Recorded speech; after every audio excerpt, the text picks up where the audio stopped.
సువార్త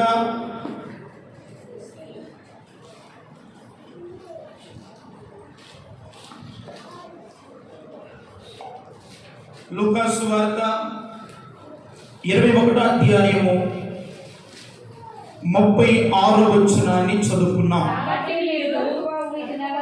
కాబట్టి మీరు జరగబోవు వీటినెల్లను తప్పించుకొని మనిషి కుమారుని ఎదుట నిలబడుటకు శక్తిమంతులగునట్లు ఎల్లప్పుడూ ప్రార్థన చేయుచు మెలకువగా ఉండుడని చెప్పాను. దేవునికి మహిమ కలుగును గాక. దేవుడు తన వాక్య భాగాన్ని దీవించును గాక. చెప్పండి ఆమేన్. తరల వంచండి. దేవుని సహాయం కొరకై ఒక చిన్న ప్రార్థన చేసుకున్నాం. పరిశుద్ధమైన దేవా, మహోన్నతుడా, చదివిన లేఖన భాగాన్ని దీవించి మాతో మాట్లాడండి. ఈ పూటని బిడ్డలు మీ సన్నిధికి వచ్చారు. మీరు మాట్లాడుతూ వినాలని, మీ వెళ్ళదైన స్వరంలోని బిడ్డలతో మాట్లాడండి. వాక్యాన్ని వినగలిగిన చెవిని గ్రహించే హృదయం వాక్యానుసారమైన జీవితాలు మాకు అనుగ్రహించండి. ఈరోజు చెప్పబడే వాక్యము చేత మా భక్తిలోనూ మా ప్రార్థన జీవితంలో చక్కని మార్పులు ప్రభువు మీరు కలుగు చేయండి. మీ ఆత్మ చేత నింపి ఈరోజు నీ సన్నిధిలో కూర్చున్న ప్రతి బిడ్డతో కూడా మీరే మాట్లాడి బలపరచమని యేసు నామమున ప్రార్థన చేస్తున్నాము తండ్రి. ఆమేన్. హల్లెలూయా. మన వాక్యాన్ని గమనించినట్లయితే ప్రియమైన వాళ్ళరా, సర్వశక్తి కలిగిన దేవుడు మాట్లాడుతున్నటువంటి కొన్ని ప్రాముఖ్యమైన విషయాలను మనం గమనించినట్లయితే, కాబట్టి మీరు జరగబోవు వీటినెల్లను తప్పించుకొని మనుష్య కుమారుని ఎదుట నిలబడుటకు శక్తి గలవారమగునట్లు ఎల్లప్పుడూ ప్రార్థన చేస్తూ, ఎలా ఉండాలంటే ప్రార్థన చేస్తూ, నా వైపు చూడండి, ఎలా ఉండాలి? ఎల్లప్పుడూ ప్రార్థన చేస్తూ మెలకువగా ఉండండి. ఎలా ఉండాలంటే మనము మెలకువగా ఉండండి. శక్తివంతులు మగునట్లు అనే వచనం దగ్గర చిన్న వాక్య ఒకటో అంకేసి కింద పుట్టినోట్లో ఉంది. పాత్రుల మగునట్లు.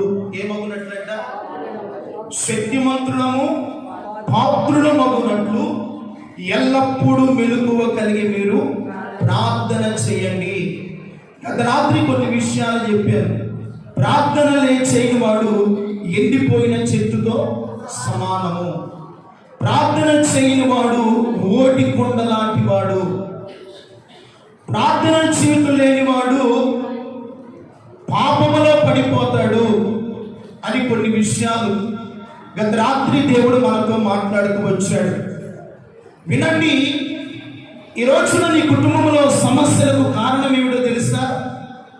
ఈ రోజున నీ జీవితంలో ఎదురవుతున్నటువంటి కలవరాలకు కారణం ఏమిటో తెలుసా? మన కుటుంబాల్లో లేనిది ఏమిటంటే మెలకువ కలిగినటువంటి ప్రార్థన ఈ రోజున కుటుంబాల్లో కనబడట్లేదు. ఇదిగో మనిషి కుమారుడు రాబోతున్నాడు. ఆయన ఎదుట మనము శక్తిమంతులుగా నిలబడాలి. ఎలా నిలబడాలంట? గత రాత్రి చెప్పాను, బలహీనుడుగా నిలబడకూడదు. నీవు బలహీనుడుగా ఉండడానికి దేవుడు నిన్ను ఏర్పరచుకోలేదు. నేను బలహీనమైన వ్యక్తిగా ఉండాలని ప్రభు కోరుతులేదు. నీవు నేను ఎలా ఉండాలంటే ఎల్లప్పుడూ ప్రార్థన చేస్తూ శక్తిమంతులుగా ఉండాలి. ఎలా ఉండాలంట? మనము శక్తిమంతులుగా ఉండాలి. ఒక వ్యక్తి ఎప్పుడు శక్తిహీనుడైపోతాడంటే ప్రార్థన చేయకపోవటమే శక్తిహీనుడైపోతాడు. ఈరోజు మన జీవితాల్లో ప్రార్థన లేకపోతే, మన జీవితాల్లో ప్రభుత్వ సమాసం లేకపోతే మనం ఎంత బలహీనమైపోతున్నాం నువ్వు ఎదిగి ఉన్నావు. బహుశా ఈ రోజున నేను ఎంతమంది ప్రార్థన చేసుకుంటున్నారయ్యా నేను చేతులెత్తమని అడగను, కానీ నీ అంతరాత్మకు నీకు తెలుసు. నువ్వు ప్రార్థన చేసే వ్యక్తిగా ఉన్నావో ప్రార్థన చేయని వ్యక్తిగా ఉన్నావో నీ అంతరాత్మకు తెలుసు. ఈ రోజున నా కష్టాలు పోవటం లేదయ్యా,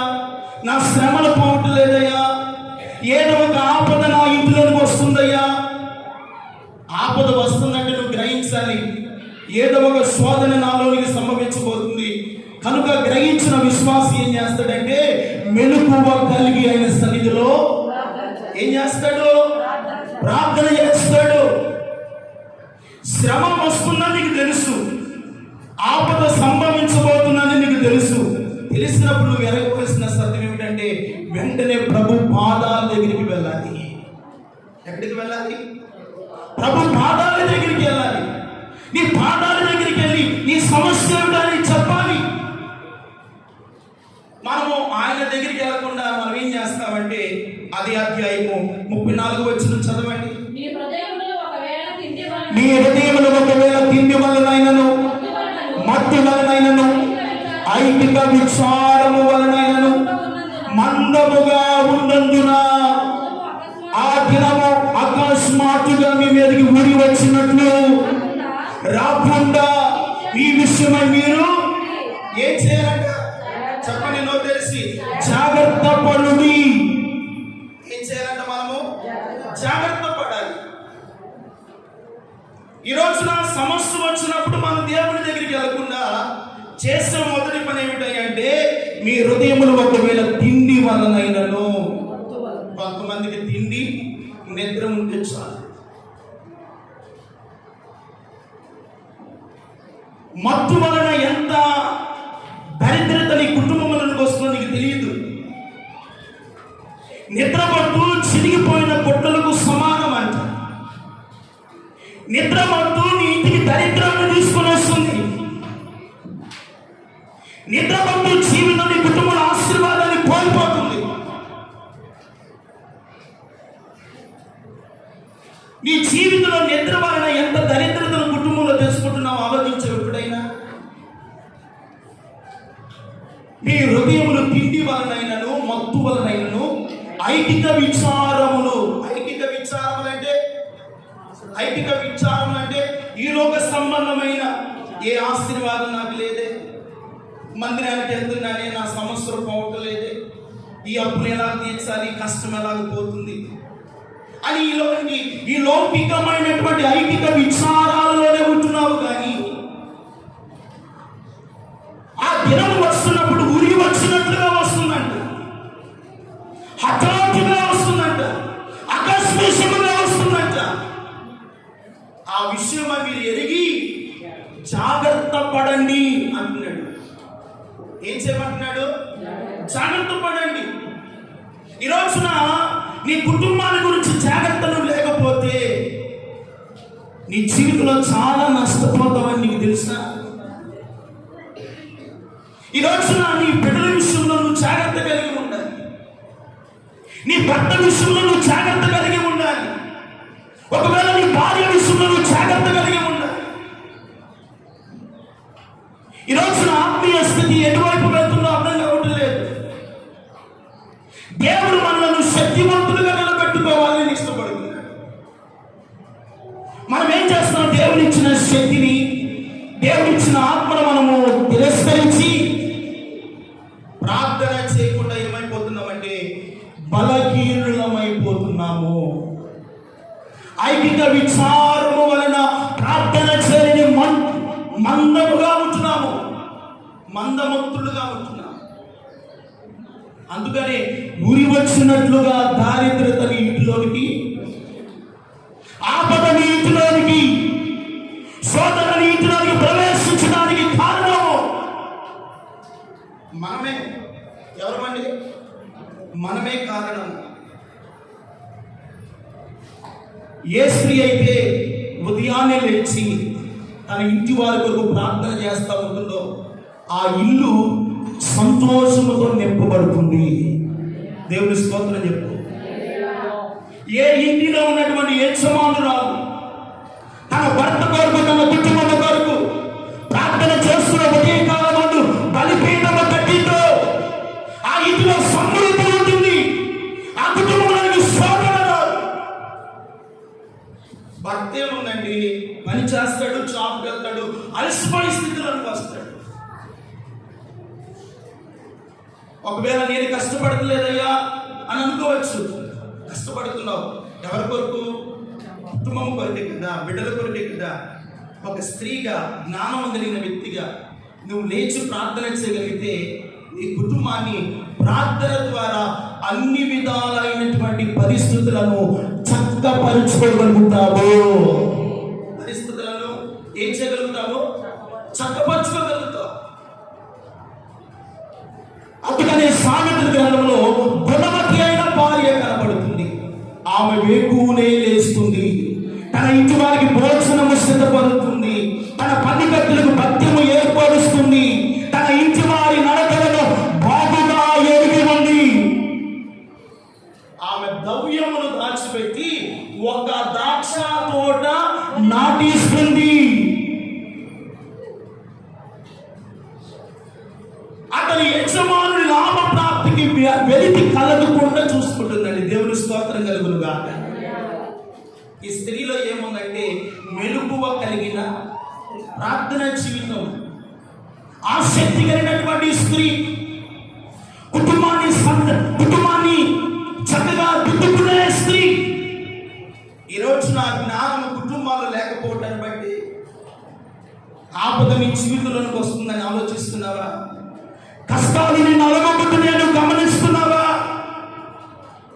కనుక దేవుని బిడ్డలారా, మన జీవితాలలో మనం ఎంతగా మీరు ఉదయకాలమందు లేచి ప్రార్థన చేస్తారో మీ కుటుంబాలను దేవుడు స్థిరపరిచి కాపాడుతాడు. దేవుని స్తోత్రం చెప్పండి. హల్లెలూయా. విడిచిపెట్టండి ఐకిక విచారాలు. ఐకిక విచారాలు అంటే మత్తయి సువార్తలు అంటాడు, ఏమి తిందుమా, ఏమి త్రాగుదమా, ఏమి ధరించుకుందుమా అని వీటి గురించి విచారిస్తారు. వీటన్నిటి గురించి అన్ని జనులు విచారిస్తారంట. నువ్వు మొదట వెతకాల్సింది ఏమిటంటే 6వ అధ్యాయం మత్తయి సువార్త 31-32. ఆయన నీతిని, ఆయన రాజ్యమును ఉదయకాలమందు లేచి వెతుకు, ఆ దినమ కావలసినవన్నీ నా దేవుడు నిశ్చయముగా నీకు అనుగ్రహించునుగాక. మీకు కావలసినవి దేవుడు మీకు అనుగ్రహిస్తాడు. ఏం చేస్తాడు? మీకు కావలసినవి చెప్పరే, దేవుడు మీకు అనుగ్రహిస్తాడు. ఒక వ్యక్తి ఆశీర్వదింపబడాలన్నా, మన బిడ్డలు ఉన్నతమైన స్థానంలో ఉండాలి అన్నా ఉదయకాలం మందు నుంచి ప్రార్థన చేసుకుంటుండే నేర్చుకోండి. ప్రార్థన నీ జీవితంలో లేకపోతే వ్యర్థముగా ఆ సెల్ ఫోన్ దగ్గర కూర్చొని ఎంత సమయం వ్యర్థం చేస్తారు, లేకపోతే టీవీ దగ్గర కూర్చొని ఎంత సమయం వ్యర్థమైపోతుంది, లేకపోతే వ్యర్థమైన మాటలు చెప్పుకోవడం వల్ల సమయం ఏమైపోతుంది?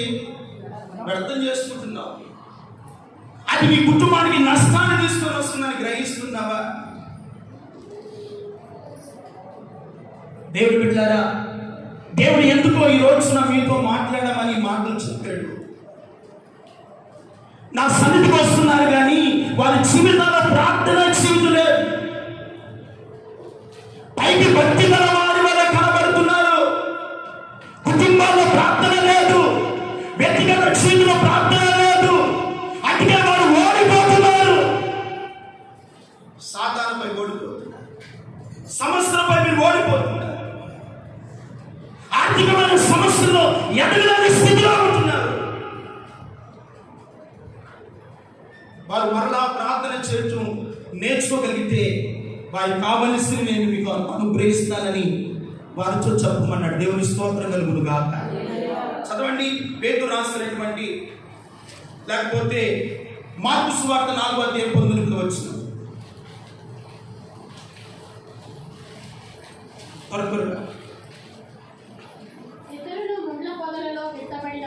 అమ్మా 4వ వచనము 12వ వాక్యం 2వ లైన్ చదవండి.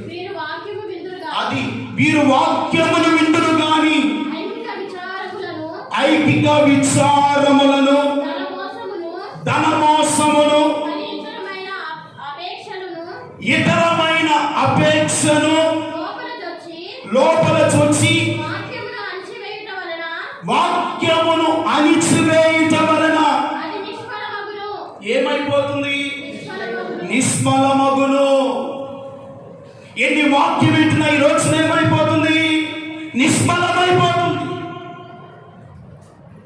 వీరు వాక్యము విందురు గాని ఏమున్నాయి అంటే వారి హృదయాల్లో ఐహిక విచారములు, ధనమోసము, ఇతరమైన అపేక్ష లోపల చొచ్చి వాక్యాన్ని అవి ఏం చేస్తున్నాయి అంట? ఐహిక విచారాలు నీలో ఉంటే వాక్యము నీలో పని చేయదు, వాక్యము నీ హృదయములోనికి వెళ్ళదు. వాక్యము ఏమైపోతుందంటే నిష్ఫలమైపోతుంది. చెప్పే వాక్యము ఫలించాలా, నిష్ఫలమైపోవాలా? ఫలిస్తే మీ కుటుంబాలు కట్టబడదు. దేవుని స్తోత్రం కలుగునుగా. ఫలిస్తే మీ ప్రార్థనలో మార్పు వస్తుంది. వాక్యాన్ని విని నిష్ఫలమైపోతే అది ఎందుకు పనికిరాదు. భూమిలో విత్తనం వేస్తామండి, కావలసిన నీరు మందులు వేస్తున్నారు, అది లోపలికి వెళ్ళి ఫలించకపోతే భూమి ఏమైపోతుంది? నిష్ఫలమైపోతుంది. ఆ పంటకు ఖర్చు చేసిన ధనమంతా కూడా ఏమైపోతుంది? నిష్ఫలమైపోతుంది. ఈ రోజున మందిరానికి వస్తున్నారు, వాక్యం వింటున్నారు, కానీ వాక్యము నీ హృదయంలోకి వెళుతుందా? వాక్యం ఏం చెబుతుందో ఆలోచిస్తున్నావా? వాక్యం ఎలా జీవించబోతుందో జీవిస్తున్నావా?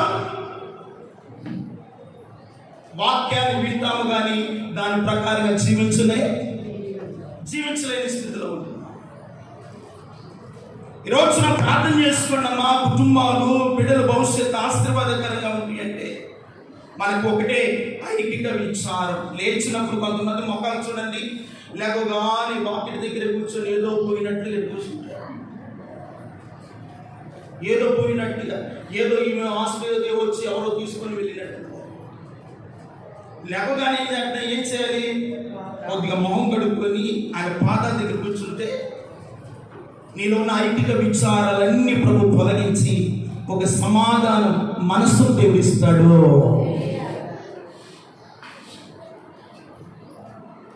ఎందుకు ఐహిక విచారాలు? నీ కుటుంబ పరిస్థితులు ఏమిటో దేవునికి తెలియదు, నీ అవసరం ఏమిటో దేవునికి తెలియదా? నువ్వు పడుతున్న ఇబ్బంది, నీవు పడుతున్న బలహీనత దేవునికి తెలుసా లేదా? తెలుసు. ఆ తెలిసిన దేవుని దగ్గరికి వెళ్ళి నువ్వు ప్రార్థన చేస్తే, అయ్యో నా కుమార్తె ఈ స్థితిలో ఉండే, నా కుమారుడు ఈ పరిస్థితుల మధ్యలో ఉన్నాడే, నా కుమార్తె ఈ బలహీనతమైన స్థితిలో బాధపడుతుందని దేవుడు నీ మీద కనికరమును చూపిస్తాడు. దేవుని స్తోత్రం చెప్పు. హల్లెలూయా. ప్రార్థన చేయడం నేర్చుకోండి. ఎంతకాలం మందిరానికి వచ్చినా విని విడిచిపెట్టే వారంగా ఉంటే నీ జీవితంలో వాక్యము క్రియ చెయ్యదు. అందుకని పేతురు తన పత్రికలు అంటాడు, మొదటి పత్రిక 1:13 వాక్యం చదవండి. కాబట్టి మీ మనస్సును కట్టుకొని నిబ్బరమైన బుద్ధి గలవారై యేసుక్రీస్తు ప్రత్యక్షమైనప్పుడు మీకు దేవుడు కృప విషయమై శుభప్రదమైన నిరీక్షణ కలిగిన వారమై సంపూర్ణమైన నిరీక్షణ కలిగి ఉన్నది. ఏం కలిగి ఉండాలంట? సంపూర్ణమైన నిరీక్షణ కలిగిన వారమై ఉండి. ఈ రోజున ప్రార్థన చేస్తున్నామని నిరీక్షణ లేదు.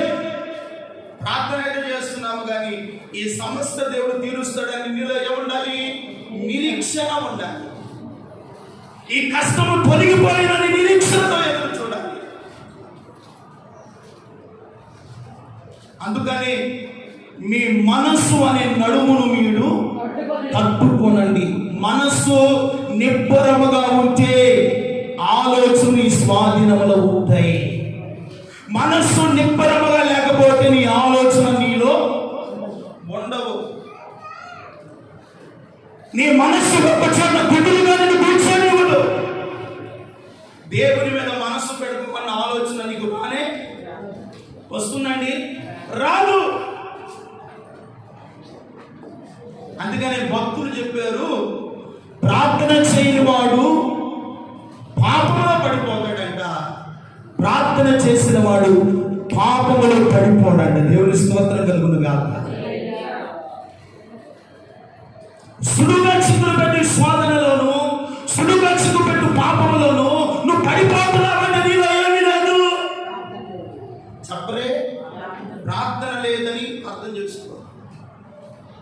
ప్రార్థన నీకు ఒక ప్రాకారము లాంటిది. పాపములో పడిపోకుండా, లోకములో జారిపోకుండా, ఐకిక విచారంలో పడిపోకుండా ప్రార్థన నిన్ను భద్రపరుస్తుంది. ప్రార్థన నిన్ను కాపాడుతుంది.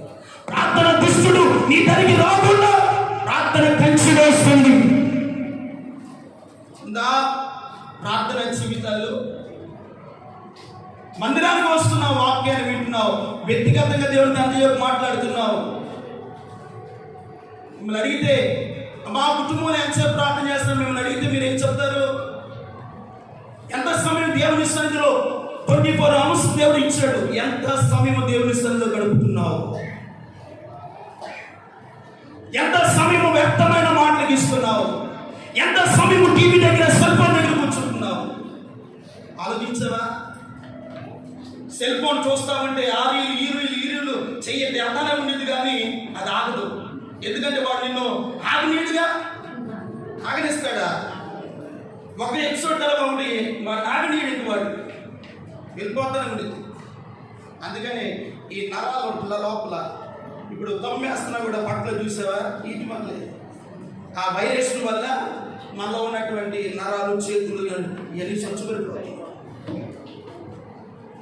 కళ్ళు ఎందుకు దెబ్బతింది అంటే ఆ సెల్ ఫోన్ చూసి ఆ వైరస్ లాగి చిన్న వయసులో రెండు కళ్ళు బదులుగా 4 జోళ్ళు వస్తుంది.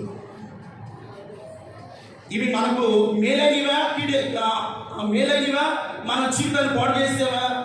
పాడు చేసాం. సెల్ ఫోన్ ఎప్పుడు ఉపయోగించాలి అప్పుడు ఉపయోగించాలి, ఎప్పుడు వాడాలి అప్పుడు వాడాలి, తీసి పక్కన పెట్టాలి. దేవుడితో ఎక్కువగా మాట్లాడుతూ మీరు ప్రయత్నించండి. సమయం దొరికితే వాక్యం చదవండి, ప్రార్థన చేయండి. అయ్యా నన్ను ఇంకెలా బలపరచు నాయన, నీ వాక్యం నాకు అర్థం కావట్లేదు అయ్యా, నాకు నేర్పించు నాయన అని ఎప్పుడైనా ఆశ ఉందా? ఆ క్వశ్చన్ నీలో ఉందా? ఇంకా దేవునిలో నేను బలపరచబడాలి, వాక్యానికి నేను సమీపంగా ఉండాలి, ఆత్మలో నేను పరవశించాలి. రాకడ సమీపిస్తుంది, రాకడ సమీపిస్తుంది. ఇంకెప్పుడు మారుతామండి? మనలో మార్పు రావాలని దేవుడు కోరుతున్నాడు. శుభప్రదమైన నిరీక్షణ కలిగిన వారు నీ మనస్సు అనే నడుము పట్టుకుంటే నీ మనసు ఎంత నిబ్బరంగా ఉంటుందో అంతగా దేవుని యందు నువ్వు దేవుని స్తోత్రం చెప్తావు. మనసు నీలో నిబ్బరత లేకపోతే ఐకిక విచారాలు వస్తాయి నీ మనసులోనికి. ప్రార్థనలో కూర్చున్న లోకంలో ఉన్నటువంటి ఆలోచనలు, ఆ అప్పులు, ఆ సమస్యలు, ఈ కుమారుడు ఏదో నా మాట, ఈ భర్త ఏదో నా మాట వింటుంది, ఎన్నో వస్తాయి మనసులో. ఇవన్నీ వచ్చి నేనేం చేస్తాయి? ప్రార్థన నడిపింపు నీకు రానే రా. నీ మనసు దేవుడి మీద ఎప్పుడు ఏకాగ్రత కలిగి ఉంటుందో, ఉచ్చరింప సత్యము కాని మూలుగులతో ఆయన సన్నిధిలో ప్రార్థన చేయగలగడానికి ఆత్మదేవుడు నేను ఏం చేస్తాడంటే బలపరుస్తాడు.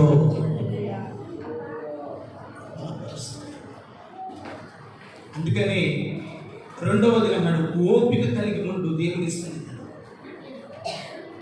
రాగానే దేవుని పట్ల అద్భుతాలు చేయాలని ఆశపడటం తప్పులేదు, కానీ నీలో ఓపిక ఉండాలి.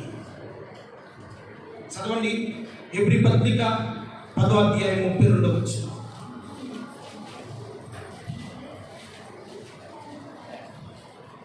సమయం లేదు. అయితే మీరు ఎలిగింపబడిన మీదట అమ్మా శ్రమలతో కూడిన గొప్ప పోరాటము పూర్వపు దినములను జ్ఞాపకము చేసుకొని ఒక విధముగా చూస్తే చూడండి, ఒక విధముగా చూస్తే నిందలను బాధలను అనుభవించుట చేత 10 మందిలో ఆరాటపడి, మరొక విధముగా చూస్తే వాటిని అనుభవించిన వాటితో పాలివారైతే కరుణించి స్థిరమైనదైన స్వాస్థ్యం ఉన్నదని ఒప్పుకుంటే కాబట్టి మీ ధైర్యమును విడిచిపెట్టకుడి. ఆ. దానికి ప్రతిఫలంగా గొప్ప బహుమానం కలుగును. మీరు దేవుని చిత్తమును నెరవేర్చిన వారై మీరు దేవుని చిత్తమును నెరవేర్చిన వారై వాగ్దానము పొందు నిమిత్తము మీకు ఏమి అవసరమంట? ఓరిమి అవసరమై ఉన్నది. అంటే ఓర్పు మీకు అవసరమై ఉన్నది. ఓర్పు వలన ఎంత గొప్ప ఆశీర్వాదాన్ని తీసుకొని వస్తావో. యోబు ఎంత ఓర్పుమంతుడో, ఎంత నిదానస్తుడో, దేవుని మీద ఎప్పుడు తొందరపడలేదు. కనుకనే యోబు యొక్క ఓర్పు రెండంతల ఆశీర్వాదాన్ని తీసుకొని వచ్చి తన ఇంట్లో దేవుడు ఉంచాడు. దేవుని స్తోత్రం చెప్పు. అక్కడ యోబు యొక్క సహనమును గురించి మీరు ఆలోచించిదిరా అంటే ఎంత ఓర్పుమంతుడండి. ఈరోజు నా కుటుంబాల్లో ఓర్పు ఉందా? భార్య భర్త ఒక మాట అంటే సహించలేదు, ఒకవేళ భార్య ఒక మాట అంటే సహించలేదు భర్త, తల్లిదండ్రుల మాట వినలేని, తల్లిదండ్రులు ఒక మాట గట్టివితే వారలేని పిల్లలు, సహించలేని స్వభావాలు, ఓర్చుకోలేని స్వభావం. అందుకని ఈరోజు నా కుటుంబాల్లో ఎన్నో గొడవలండి, ఎన్నో సమస్యలండి. కారణము ఓర్పు లేకపోవడం. ఓర్పు అవసరమై ఉన్నదని పౌలు భక్తుడు తెలియజేస్తా ఉన్నాడు. మన జీవితాల్లో ఎంత ఓర్పు కలిగి ఉంటావో అంతగా దేవుని సన్నిధిలో నీ జీవితంలో ఆశీర్వాదాన్ని కొని తెచ్చుకునే వ్యక్తిగా ఉంటావు. ప్రతిదానికి తొందరపడి ఏదో నీ మనసుకు నచ్చినట్లు చేసి ప్రియమైన వల్లరా నష్టపోయేదానికన్నా కూడా కాస్త నిదానించి ప్రభు పాదాలు పట్టుకొని ఓర్పుకి కలిగి ఆయన సన్నిధిలో నిదానించి చూడు, నీకు తగిన ఆలోచన నా దేవుడు చెప్పుకోగాక. ఆలోచన చెప్తాడు, నీకు ఆలోచన చెప్తాడు ఆయన. నువ్వు ఎలాగ నడవాలో, నువ్వు ఎలాగ జీవించాలో, నీకు ఏది కావాలో, నువ్వు ఎలాగ ఎటువైపు ప్రయాణం చేయాలో ఆలోచించు. ఎప్పుడైనా ఆయన ఆలోచన తీసుకున్నావా? ఎప్పుడైనా అనుకున్నావా? ఆయన ఆలోచనకి ఏకీభవిస్తున్నావా? ఎప్పుడు చూసినా తొందరపడతామే మన జీవితాల్లో. ఎంత తొందరపడి ఎన్ని అనార్థాలకు గురైపోతున్నావు, ఎన్ని సమస్యలు మన జీవితాలు తెచ్చుకుంటున్నావు. ఈరోజున మీ జీవితంలో ఓర్పును కలిగి ఉండండి. ఓర్పు వలన గొప్ప ఆశీర్వాదం. అక్కడ అంటాడు కదా, ఓర్పు వలన గొప్ప కార్యములను ఇప్పుడు పైకి వచ్చు.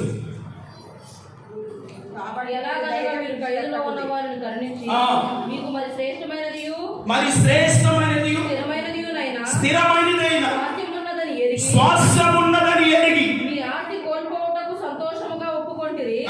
కాబట్టి మీ ధైర్యమును విడిచిపెట్టకుడి. దానికి ప్రతిఫలము ఇదిగో, మీ ధైర్యమును విడిచిపెట్టకుడి, దాని ప్రతిఫలముగా గొప్ప బహుమానము మీకు కలుగును. చప్పలవద్ద దేవునికి మహిమ కలుగునుగా.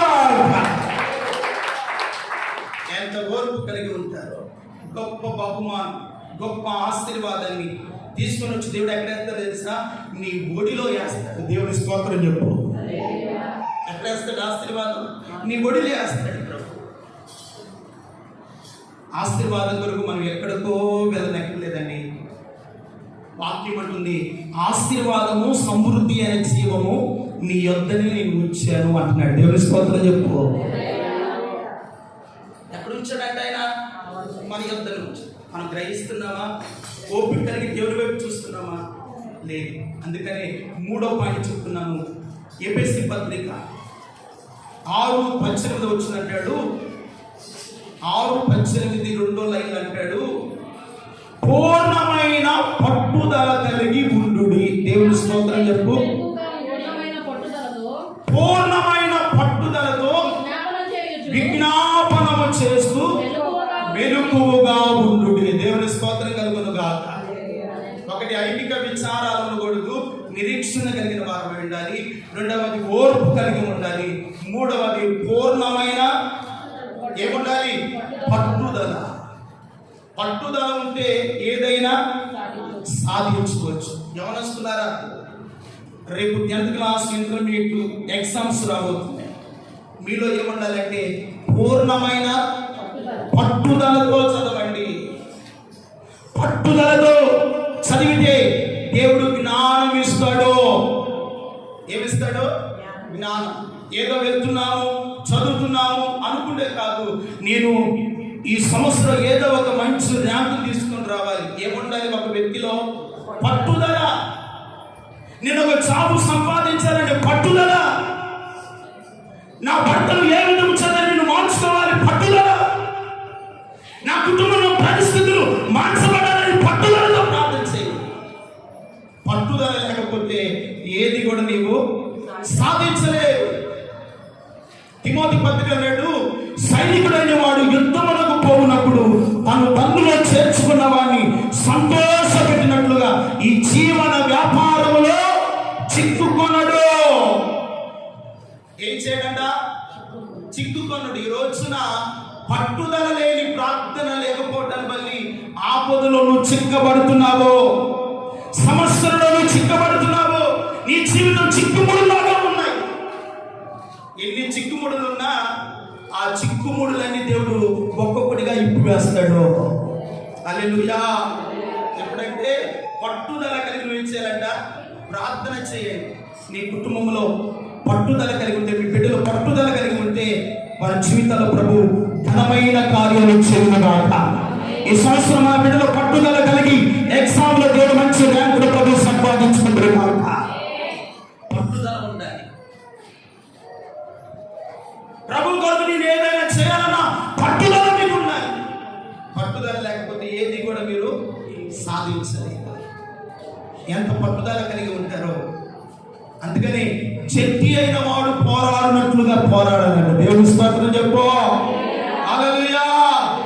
ఎలాగ పోరాడాలంట? చెట్టి అయిన వాడు పోరాడినట్లుగా పోరాడితే కిరీటము మీకు దొరుకును గాక, ఆశీర్వాదం మీకు దొరుకును గాక, శాశ్వతమైన జీవితం కలుగును గాక. నందరి వారు చక్కని దేవునికి మహిమ కలుగును గాక. అలా పోరాటం నేర్చుకోండి. పట్టుదలతో యాకోబు పోరాడేదే లేదా? ఆశీర్వాదం కావాలని పోరాడేది. తెల్లవారి కల్లా ఆశీర్వాదం వచ్చిందా లేదా? నువ్వు పోరాడితే ఆశీర్వాదం దేవుడు మీ తల మీద తీసుకొని వస్తాడు. హల్లెలూయా. ఎక్కడికో వెళ్ళనక్కర్లేదు. నీ పిల్లలకు గర్భఫలాలు కావాలి. అది జీవితంలో దేవుడు గొప్ప కార్యాలు చేయాలి. పూర్ణమైన పట్టుదల కలిగి ప్రార్థన చేయండి. అది లేదు ఇది లేదని బాధపడద్దండి. ఎవరో సహాయం చేస్తారనుకోవద్దండి. పూర్ణమైన పట్టుదలతో ప్రార్థన చేస్తే దేవుడు ఎంతటి గొప్ప కార్యమైనను సులువుగా ప్రభు తీరుస్తాడు. హల్లెలూయా. సమస్యలు కూడా ప్రభు తీరుస్తాడు. తల వంచని ప్రార్థన చేస్తున్న సమీప